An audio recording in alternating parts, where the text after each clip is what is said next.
Welcome to English and Haitian course by Jude Angus. Bienvenue dans Kou Anglè ak Ayisyen de Jude Angus. The words in Haitian will be in red. Mot en Haitien yap en rouge. The words in English will be in blue. Mot en anglais ap en bleu. The synonyms will be in yellow.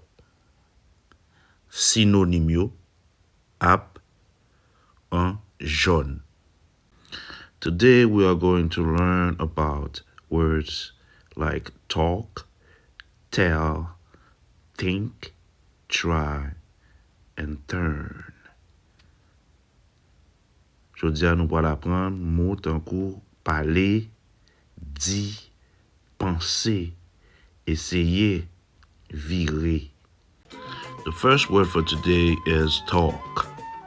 Talk means parler. In Haitian, parler. Synonyms are communiquer, communiquer, and conversation.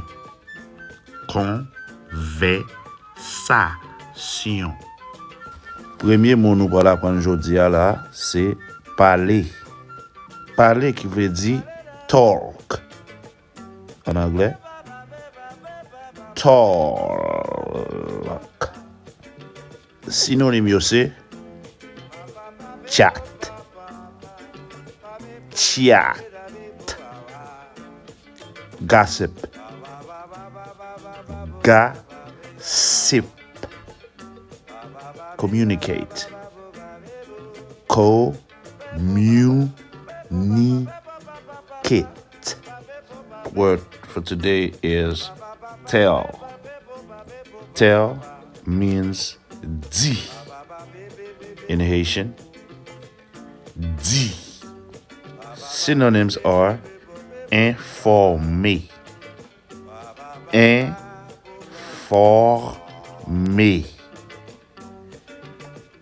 and révéler, révéler.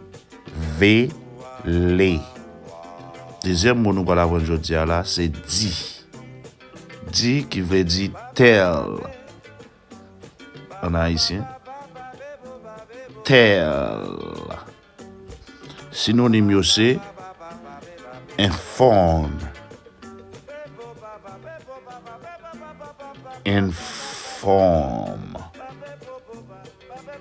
notify, notify, announce, announce,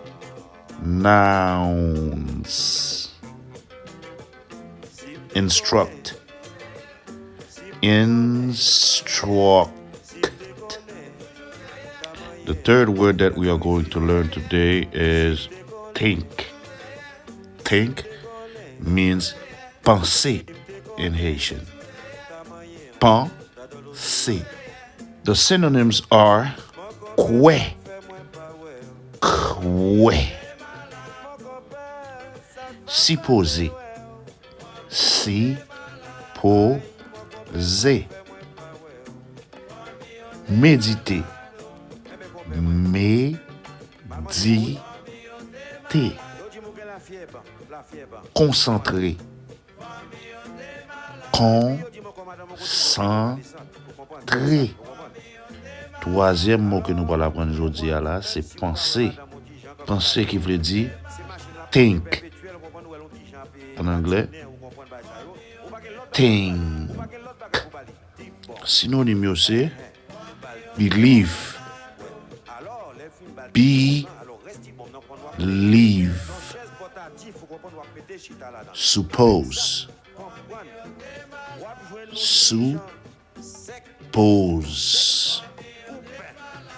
meditate, meditate, Rotate. Visualize. Visualize. The fourth word of today is try. Try means essayer in Haitian. Essayer. Synonyms are effort. Effort. Tester. Tester. Checker. Checker. Quatrième mot que nous allons apprendre aujourd'hui là, c'est essayer. Essayer, qui veut dire try en anglais. Try. Synonyme c'est attempt. Attempt. Effort. Effort. Test. Test. The last word of today is turn. Turn means virer in Haitian. Virer. The synonyms are Coupé. Coupé. Rouler. Rouler. Tourner. Tourner. Pivoter. Pivoter. Dernier mot nous pour apprendre aujourd'hui là, c'est virer. Virer, qui veut dire turn en anglais. Turn. Synonyme c'est rotate. Rotate. Spin. Spin. Twist. Twist. Become. Become. Bend. Bend. Please subscribe and like this video. Tant pis, abonnez. Et puis, bah nous on like.